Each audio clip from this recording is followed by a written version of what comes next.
मोरध्वज नाम के एक राजा थे। बड़े अच्छे राजा थे।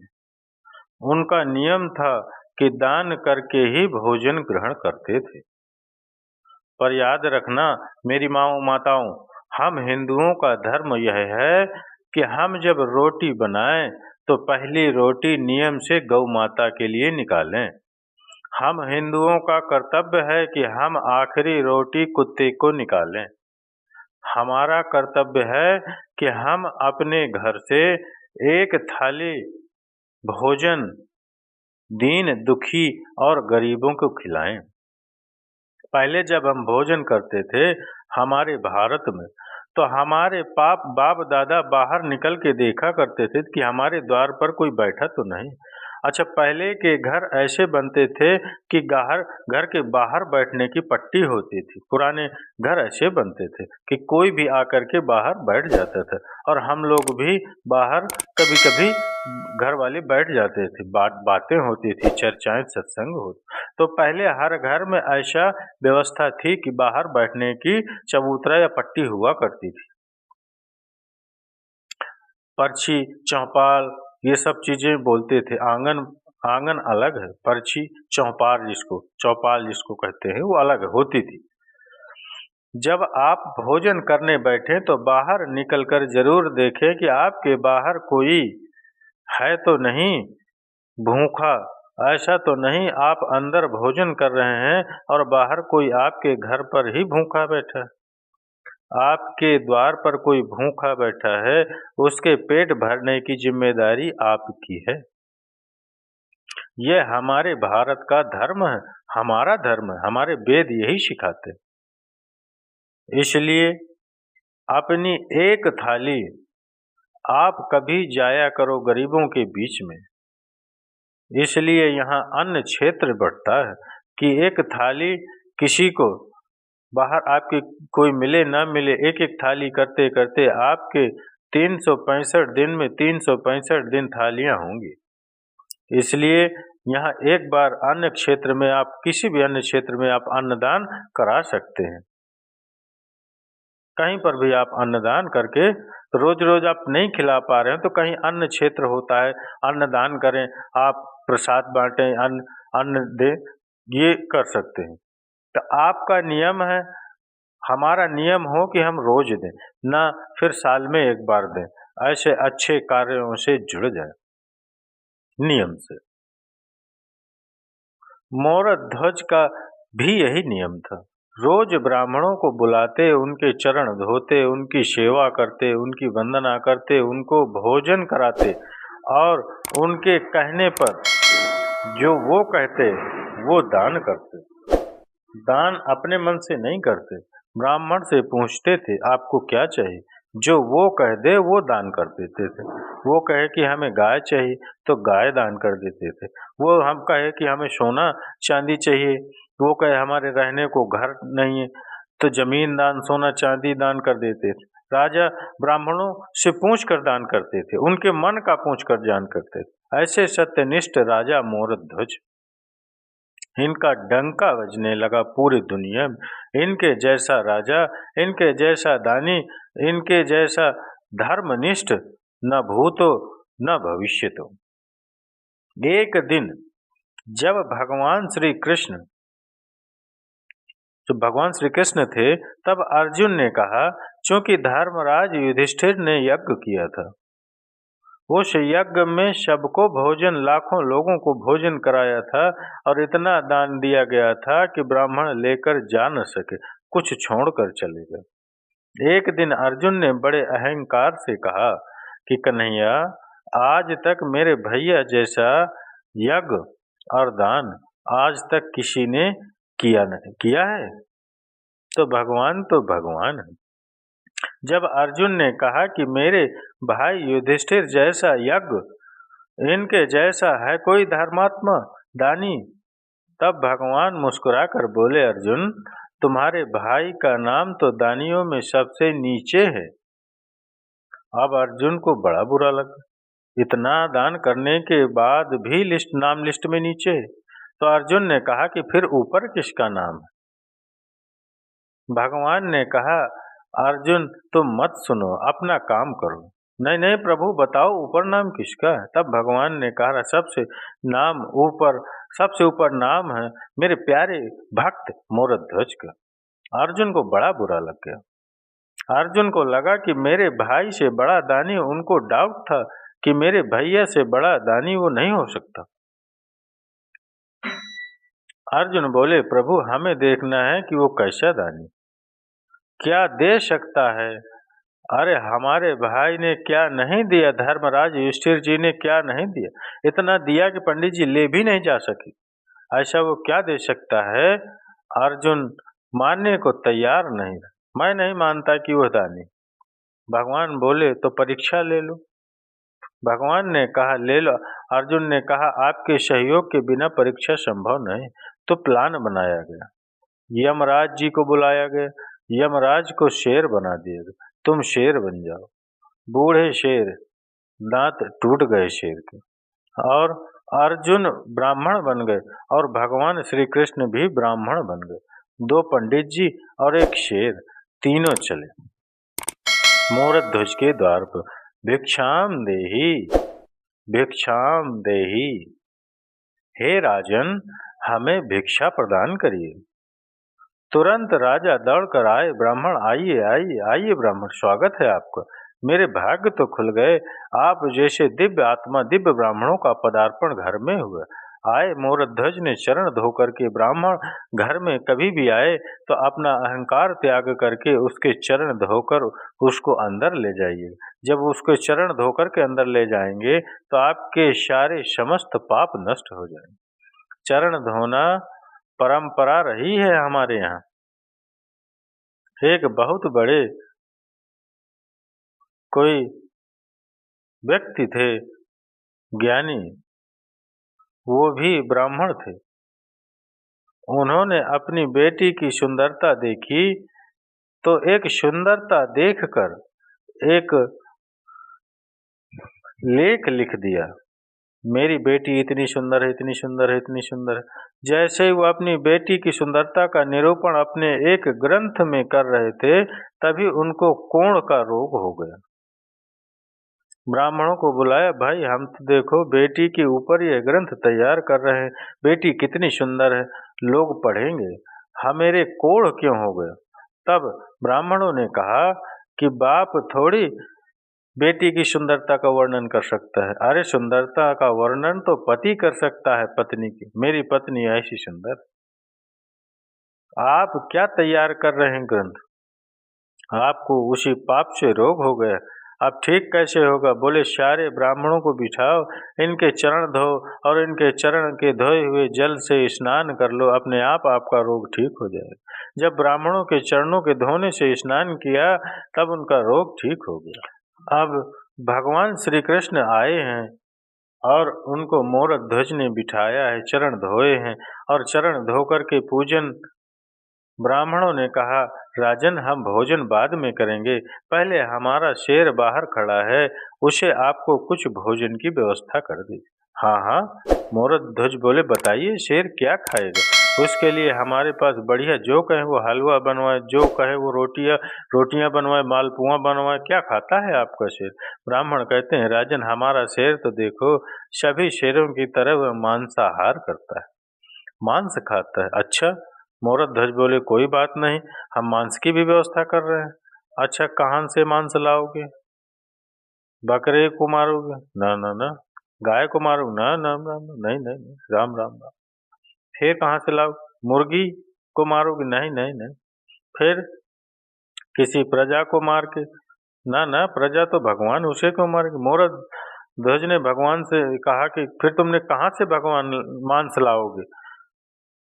तो मोरध्वज बोले कि हमारे पास भी तो मांस है, हम अपना काट करके देंगे इनको, अपनी जांघ का मांस दे देंगे, हमारा पेट बड़ा है पेट का मांस दे देंगे, आपके शेर का पेट भर जाएगा। देखो एक राजा, वो राजा जो उसके राज्य में बकरा बकरी नहीं थी, कह देता बकरे को ले लो बकरा देता हूँ, ना, जीव हत्या पाप है, अहिंसा ही परमो धर्म, हम किसी की हत्या नहीं करेंगे, अपना मांस काट करके देंगे। शिवी ने भी अपना मांस काट के एक कबूतर के लिए दिया था। मोरध्वज बोले, अपना ब्राह्मण बोले, सुनो, आपका मांस हमारा शेर खाएगा ही नहीं। क्यों? क्योंकि आप बूढ़े हैं ना, आपका मांस कठोर हो गया, और हमारा शेर जो है उसके दांत गिर गए हैं, बुढ़ा हो गया, कोमल कोमल मांस खाता है। फिर किसका मांस? ब्राह्मणों ने कहा, पहले संकल्प लो। दान लेने के पहले संकल्प ले लिया कि जो मांगेंगे वो देंगे। मोरध्वज ने कहा, दिया, संकल्प दिया। तो सुनो, आपका बेटा है? हाँ हाँ है। ताम्रध्वज, मोरध्वज का बेटा ताम्रध्वज। अभी उसकी उम्र थी लगभग 5-6 वर्ष, और अभी 5-6 वर्ष पहले ही हुआ है। अभी बुढ़ापे में बेटा हुआ था, कोई संतान थी नहीं मोरध्वज। बुढ़ापे में पुत्र का सुख मिला। ब्राह्मणों ने कहा, आपका बेटा है, हमें अपने शेर के लिए आपके पुत्र का मांस चाहिए। बच्चे का मांस बड़ा कोमल होता है, वो बड़ी आसानी से खा लेगा। आप जल्दी से अपने बेटे को लाइए और उसे खड़ा करिए। और सुनो, हमारे शेर के दांत गिर गए हैं, तो वो मांस फाड़ नहीं सकता, तो इसलिए आप दोनों पति पत्नी दोनों अपने बच्चे को बीच से आरे से चीर करके फाड़िए, और फाड़ करके मेरे शेर को के आगे डालिए। अब तो राजा दंग रह गए। राजा कुछ समझ ना पाए। एक पिता एक माँ अपने बेटे को, चलो बेटे का दान तो बहुत लोगों ने किया, पर बेटे को आरे से चीरना, और उस बेटे को जो एक ही बेटा हो, बड़ा लाड़ प्यार का बेटा हो। अब तो राजा का दिल जोर जोर से धड़कने लगा। समस्या यह नहीं थी कि बेटे को आरे से चीरना है, समस्या तो राजा के सामने यह थी कि बेटे को जबरदस्ती यदि फाड़ेंगे तो बाल हत्या का पाप लगेगा। किसी को जबरदस्ती मारेंगे तो पाप नहीं लगेगा। तभी देखो हमारे यहाँ धर्म कैसा है। वो नन्हा सा बालक जो ताम्रध्वज था, वो दौड़कर आया और पिता से कहने लगा, पिताजी इतना क्या सोचते हैं? आप यही सोच रहे हैं ना कि मैं तैयार हूँ अपना मांस देने को या नहीं? राजा बोले, हाँ बेटा, मैं यही सोच, मेरा धर्म संकट यह था कि मैं आपको जबरदस्ती पकड़कर काट दूं, पाप लगेगा। तब ताम्रध्वज ने कहा, वाह पिताजी, अरे पुत्र का जन्म ही इसलिए होता है कि वह पिता के धर्म की रक्षा कर सके। जिस पुत्र ने अपने पिता के धर्म की रक्षा नहीं की, उस पुत्र का पुत्र होना व्यर्थ है। क्योंकि आपने अपने पिता के धर्म की रक्षा नहीं की। उस बेटे ने कहा, पिताजी, आज आपका धर्म न चला जाए, इसलिए अपने धर्म को बचाइए। बेटा चला गया तो कल दूसरा बेटा आ जाएगा, पर धर्म चला गया तो दोबारा धर्म लौट कर नहीं आएगा। इसलिए धर्मो रक्षति रक्षिता, धर्म की रक्षा करो। ताम्रध्वज खड़ा हुआ। राजा ने आरा लकड़ी चीरने का आरा पकड़ा, पर रानी माँ उसे तैयार करना बड़ा कठिन। जब राजा ने कहा कि हमने ब्राह्मणों को वचन दिया है कि अपने पुत्र का मांस शेर को खिलाएंगे, पत्नी से कहा, क्या तुम इस धर्म में मेरा सपोर्ट करोगी? अच्छा, वो भी कह देती कि मेरा बेटा है, आप ही का बस थोड़ी है। वो कहती, मेरा भी अधिकार है, मैं नहीं मरने दूंगी इसे, तो भी धर्म का। फिर भी राजा अपने वचन को पूरा नहीं कर सकते थे। पर देखिएगा, तब का पति, तब की पत्नी और तब के पुत्र कैसे हुआ करते थे। पत्नी ने कहा, स्वामी जी, आप अपने धर्म की रक्षा कीजिए। मेरे तो ऐसे 100 बेटे आपके धर्म के लिए बलिदान है, कुर्बान है।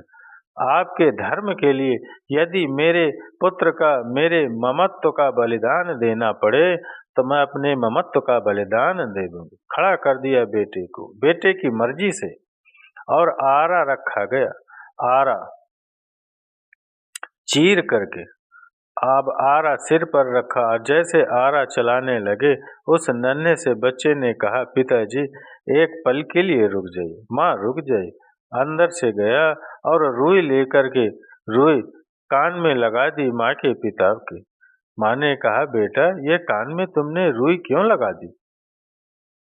पिता ने कहा, ये बेटा मेरे कान में रुई क्यों लगाए? तब उस नन्हे से ताम्रध्वज ने कहा, पिताजी माँ जी, जब आप आरा चलाओगी ना तो हो सकता है मैं दर्द के मारे चीखूं, हो सकता है मैं चिल्लाऊं, पर माँ मैं कितना भी चीखूं, मैं कितना भी चिल्लाऊं, मैं चाहता हूं कि मेरी चीख आपके कान तक न जाए, इसलिए मैंने रुई लगा दी। क्योंकि कान तक मेरी चीख चली गई तो आप चलाना रोक दोगे, और आप आरा चलाना रुक गया तो आपका धर्म ही संकट में पड़ जाएगा, और मैं नहीं चाहता कि मेरी कोई चीख आपके धर्म में कोई बाधा बने। रुकना नहीं चाहिए आरा।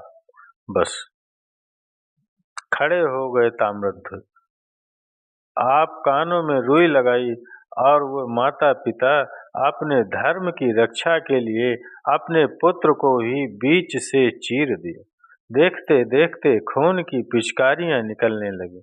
कभी वो माँ के मुख को भिगाए तो कभी पिता के मुख को भिगाए, और वो पिचकारियां निकलती जा रही हैं और आरा चलता जा रहा है। ये चलता जाए। ये भारत की सत्य घटनाएं, ऐसा हुआ, ऐसा भारत था हमारा। दर्शन करो इस भारत का। ऐसा भारत के धर्म के लिए पुत्र तैयार हो गए, और धर्म के लिए माँ बाप ने बच्चे को आरे से चूंकि वचन दे दिया था कि मैं आपको आपके शेर को मांस दूंगा, 2 भागों में काट दिया। अब रानी रोने लगी। अब बच्चे को जब देखा तो रोने लगी। ब्राह्मणों ने कहा, खबरदार, यदि आप रोए तो हमारा शेर मांस खाएगा नहीं, चला जाएगा भूखा। आपको रोना नहीं है। अब देखो, माँ ने बेटे को आरे से चीरा है, बेटा मर गया है, पर शर्त यह है कि इसके मरने पर आपको रोना नहीं। अरे रोकर ही अपना दुख कम कर लेती वो माँ, पर रोने में भी पाबंदी लगा दी थी। ब्राह्मणों ने कहा, इसका दायां भाग उठाकर मेरे शेर को डाल दो और बायां भाग ले जाकर के फेंक दो।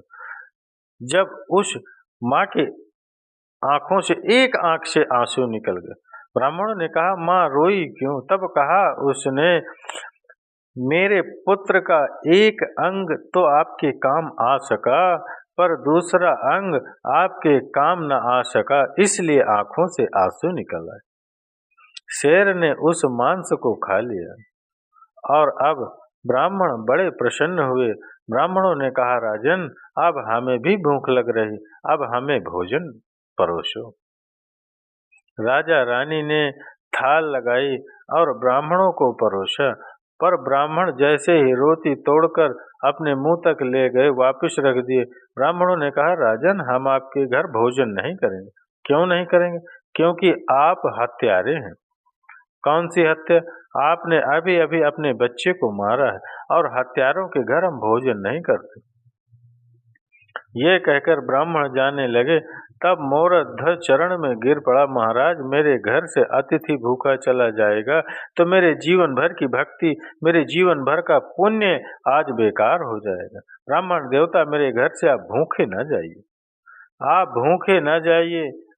ब्राह्मणों ने कहा, आप हत्यारे हो। अरे मोरध्वज ने कहा, मैंने हत्या नहीं की, आपने ही तो कहा था। हमने कुछ नहीं, हम नहीं जानते, हमने कहा जरूर था, पर आपने तो हत्या की है, तो हत्या का तो पाप लगेगा। पर तुम जैसे बाल हत्यारे के घर हम भोजन करेंगे? यह कहकर जाने लगे। तब मोरध्वज ने विचार किया, बात तो सही है, मैंने अपने धर्म की रक्षा के लिए अपने माथे पर पुत्र की मृत्यु का कलंक ले लिया। लोग क्या कहेंगे, कैसा राजा है, अपने धर्म के लिए अपने पुत्र को मार डाला। यह कहकर राजा रोने लगे। हे विधाता, कैसी कठिन परीक्षा ले रहे, यह हत्या का पाप मेरे माथे पर लगेगा तो मैं कैसे जीवित रहूं? ये कहकर कि राजा मूर्छित हुए, और जब होश आया तो उन राजा ने कहा, हे विधाता, हे ईश्वर, यदि मैंने आज तक सपने में भी किसी का दिल न दुखाया और मेरे घर से कोई अतिथि आज तक संतुष्ट होकर ना गया हो, तो मैंने सदा संतुष्ट करके भेजा है सबको, आज तक यदि मेरी सेवा पूजा से प्रसन्न है तो हे नाथ, मुझे इस धर्म संकट से उबारिए। और कहते कहते मोरध्वज ने कहा, बेटा ताम्रध्वज, एक बार तूने मर करके अपने पिता के धर्म को बचाया है। पुत्र, एक बार जीवित होकर अपने पिता के धर्म को बचा ले। यदि आज तू जीवित नहीं हुआ तो तेरे पिता का धर्म चला जाएगा, तेरी मृत्यु व्यर्थ हो जाएगी। ये कहकर मोरध्वज नीचे गिरे। तभी अंदर से आवाज आ गई, पिताजी, मैं मर कर भी आपके धर्म की रक्षा करूंगा और जिंदा हो करके भी आपके धर्म की रक्षा करूंगा। अंदर से दौड़ता हुआ उनका बेटा आया और पिता ने हृदय से लगा लिया और पलट कर देखा, न वहाँ कोई शेर था, न कोई ब्राह्मण थे। वहाँ पर स्वयं भगवान शंख चक्र गदा पद्म लेकर के खड़े थे, चतुर्भुज में रूप में खड़े थे। अर्जुन की आंखों से आंसू गिरने लगे थे, झरझर आंसू निरंतर गिर रहे थे। मोरध्वज बोले, प्रभु आप? हाँ। मोरध्वज रोने लगे, वाह प्रभु, क्या आपको भी मुझ पर भरोसा नहीं था जो आप मेरी परीक्षा लेने चले आए?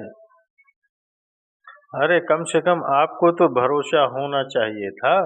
भगवान रोने लगे, मोरध्वज, यदि मैं सबसे कहता कि तू सबसे बड़ा दानी है तो कौन मानता, पर आज तूने साबित करके सिद्ध करके दिखा दिया कि इस धरा पर, इस सृष्टि पर आपके जैसा दानी न भूतो न भविष्य तो न हुआ था, न हुआ है कभी, न कभी होगा।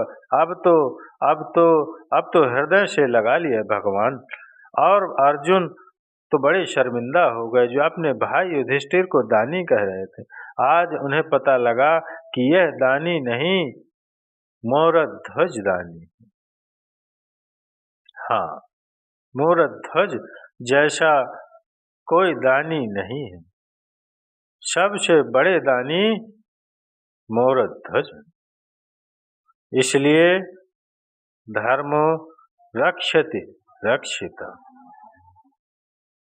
मित्रों, माताओं, बहनों, मैंने आपको मोरध्वज और ताम्रध्वज की कथा श्रवण कराई। मित्रों, भाव विभोर कर देने वाली कथा। अगर आप सभी भक्त यहाँ तक कथा श्रवण कर रहे हैं, मैं आप सभी भक्तों को बारंबार प्रणाम करता हूँ और आशा करता हूँ आपसे कि अगर कथा अच्छी लगी होगी तो एक लाइक और कमेंट्स में हर हर महादेव, श्री नमस्तुभ्यम या राधे कृष्ण अवश्य लिखें।